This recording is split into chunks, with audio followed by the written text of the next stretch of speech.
Hi, thanks for having me to this panel at the City as Classroom conference. My name is Ryan Bishop, and the title of my talk is The City as Target Revisited, Violence, Spatiality, and Militarization. If the city can be understood as being a classroom, a conceit posited by the topic of this conference, then we are asked to discern what it is teaching us. What are the pedagogical lessons to be gleaned from engaging urban processes as sources of education? In this case, when speaking to the panel rubric about continued threats to and from cities, we can ask, what is the edification of fortification? For the city, as Paul Virilio consistently reminds us, emerges from, results in, and perpetuates military and defense technologies, planning, and logistics. Much of my own research over several years now has been connected to the nexus between the militarization of everyday life and its imprimatur in the built environment and collective imaginary of city dwellers. This research took shape in a very specific manner with the formulation of the topic or the idea called the city as target, which was in a chapter written prior to the 9/11 attacks with my colleague Greg Clancy at the National University of Singapore. A chapter that led directly to, among other things, a book with the same title. The introduction to that book lays out some of the issues operative in this heuristic. I quote, "Among the many spatial and graphic terms used to describe cities in urban studies literature, centers, nodes, nexes, scapes, densities, etc., one rarely encounters the word target. Though equally spatial, it invokes an arc, a line, a trajectory. It differs from these others by implying some motive force, and more than that, a force with some intentionality. It suggests a space of violence or action, or at least movement resulting in displacement, which most of these other terms do not. In that sense, it is useful, underused, and perhaps innovative and revelatory. The city is something we aim at and shoot for, as well as aim for and shoot at. So urban inhabitants are taught explicitly and covertly that they are in the crosshairs of desire, yearning, envy, opportunity, failure, loss, and violence. And much of the city's armature results through these conceptualizations of the city. Since the advent of World War II, which legitimated the horrors of aerial bombing and culminated in nuclear weapons dropped on Hiroshima and Nagasaki 75 years ago, almost exactly 75 years ago as I speak now, the trajectory of herbicide, or the large-scale killing of cities, has been accelerated to the extent that all citizens in global cities are born with a target on their head. Collective and simultaneous incineration has been and remains our global city potentiality, with weapons amassed accordingly. Superpower jockeying and policy formulations mobilize to prevent the very results promised by the weapons these same nation states produced. The rest of us remain bystanders, fallout, paradoxically dwelling as potentially primary targets and collateral damage. The militarization of everyday life profoundly affects our basic assumptions about and engagements with urban space and our positions within it. The paradoxical conditions that make the city possible, as articulated in the scopic and episcopal dimensions of targeting, open a ground of urban inquiry that underpins daily experience, but which is largely ignored in our everydayness. The expansion and intensification of targeting is the story of what has been called globalization, but which was begun in the polis as that which makes the city a city. The density of the city means a density of opportunity and a density of risk, a key one being violence, criminal, social, ideological, environmental, militaristic, terroristic, asymmetric, etc. Violence is ubiquitous. However, violence in all its myriad and oppressive forms has never had more or less purchase in any specific kind of temporal spatial configuration than in any other. Nonetheless, Cities afford an ever-productive lens for examining what remains one of the most tenacious and disturbing aspects of ourselves, our propensity to violence.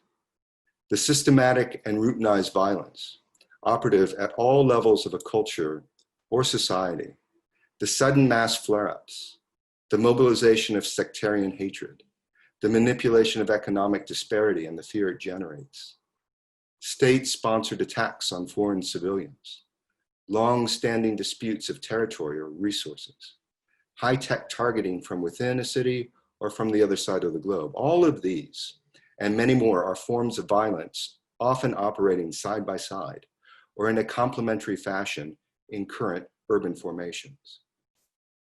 Violence usually leads to an increase in states of emergency, both in official declaration and informal daily hum and buzz and concern. It is therefore worth noting, given current and emergent urban conditions, emergency has been the standard state of affairs globally from the moment those first atomic bombs were dropped on Japan, if not from the beginning of World War II, the Great Depression, or even the outbreak of World War I. The US, flush with victory and technological achievement in World War II, quickly woke up to the realization that the atomic weapons used on others could be turned against it. Thus, the last shots fired in World War II were the first shots of the Cold War, and the present age of intensive civil defense emerged. Herbicide might not have a large presence in urban studies as a field, an interdisciplinary field, but it had massive support in the fields of logistics and emergency planning for the refurbishment of the urban built environment and the construction of new infrastructure in city centers. In cities around the world, each new facility, from university library to sports field, from hospital to city hall, sported a bomb shelter and provisions intended to survive nuclear attack, as cities came to terms with their new status as perpetual targets. Each burb and burg had become the front line, a geography that emerged any place a mass of citizenry assembled, and the coming emergency of nuclear war pervaded all aspects of planning the urban. Systems analysis and operations research spilled increasingly out of contained military domains to the urban centers and suburban sprawl that were the targets of military strategy and attention.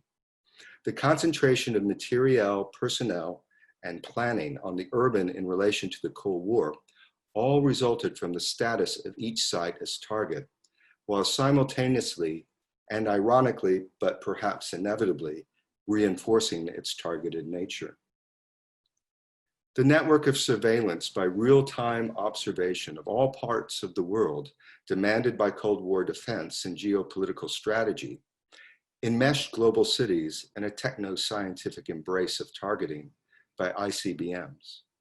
At the same time, as transnational corporations became concerned with opening markets to consumer goods, the US ideology of free markets, unhindered capital, consumerism, and democracy became increasingly exported and exportable. The global, as we have come to know it in the latter part of the 20th century and early part of the 21st century, came into being through a series of interrelated, self-accelerating, and occasionally contradictory sets of targeting trajectories.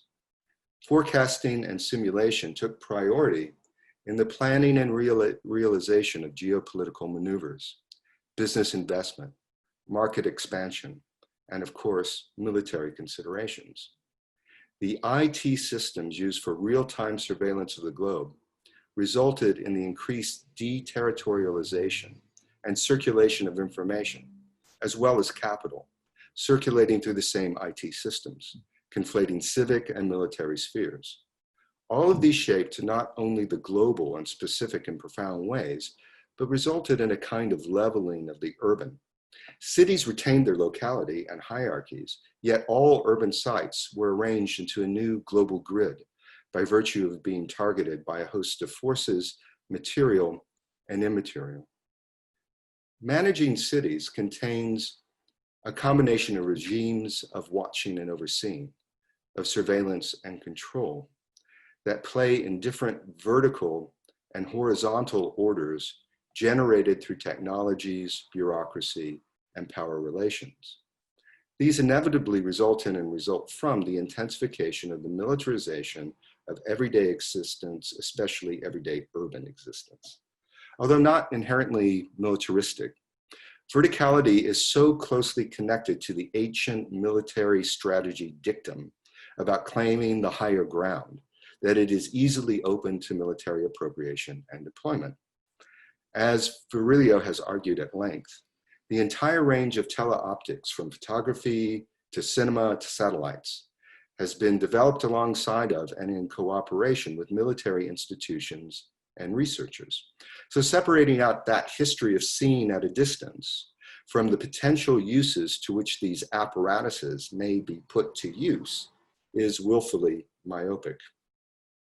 The area of view almost always implies and entails control, though it need not be control of populations and space for any reasons other than aesthetic. And in spite of the appeal of verticality for surveillance and control, when it comes to the megacities that are now the emergent dominant urban form, the sprawl tends to be horizontal, primarily due to lack of capital for other kinds of structures, as well as to the informal ways in which urban areas incorporate rural ones. The horizontal can attempt to unsettle the verticality of control, but more often than not, it merely is incorporated into vertical structures and systems. An important example of this is, of course, the internet, which was developed as ARPANET by the US military in order to provide a communication systems that can withstand nuclear attack. This explains why information is bundled into many redundant packets that circulate and are stored in more than one site. The military understands that verticality has some strengths, but that it also has some weaknesses. The internet attempted to address from a defensive position the dangers posed by taking out the head, the central control center, in this case of a communication system. If the command and control center is located in one spot, then it is vulnerable. Dispersing it horizontally makes successful attacks more difficult. This was in fact one of the rationales, one of the many it should be added, for suburban sprawl in post-World War II America. Norbert Wiener and other MIT researchers proposed ringed cities as a means of civil defense. Here, these researchers were taking a page out of Le Corbusier's Radiant City that he flogged to Mussolini and others during the war to resist conventional aerial bombing. These ringed cities would use highways and green belts to insulate and isolate family dwelling spaces. The drawings, plans, and arguments they made were published in a popular national magazine, ironically entitled Life magazine, and the article, How the US Can Prepare for Atomic War. And it was published on 18 December 1950, a little Christmas gift for the population of nascent warriors and targets. What might the city, as ever-expanding target, teach us? Perhaps that we live in such an urbanizing age that the city is constantly on the verge of extinction as a meaningful category. The boundaries between inside and the outside of the city, relatively easy to identify in classical times, have become hopelessly blurred. When a city becomes a target, do we decipher this as an attack on the particular city, a city and its non-exemplary singularity, or as an attack on the city as emblematic of a certain urban, cosmopolitan, more or less democratic organization? Targeting always shares a confluence of the imaginary and its realization or failure, as well as the aesthetic and the political. Violence, trauma, and catastrophe, though, are inescapable dimensions of the city, which targeting reveals as something other than an unconscious fetish of civilization. That is, the belief that violence and catastrophe are somehow external to the city, rather than being constitutive of it. To target is to connect with intent, even if the resulting techniques, habitations, and clearances result in a morally ambiguous tableau. The city is almost never innocent, even when implicated in its own destruction, which is as closely related to its physicality and essence as building and production. But neither does it always deserve its level of violence. And recentering that phenomenon or quality into our study of cities and what the city teaches us about itself perhaps may be one contribution in the partial mitigation of violence. Much of what targets the city in the current moment comes in the form of what is called in intelligence communities blowback. This is defined as unintended consequences of political or economic or military actions that adversely affect the instigator of the actions. That is, it comes back on the actor. The city has unintentionally targeted itself in the dual threats of pandemic and climate crises.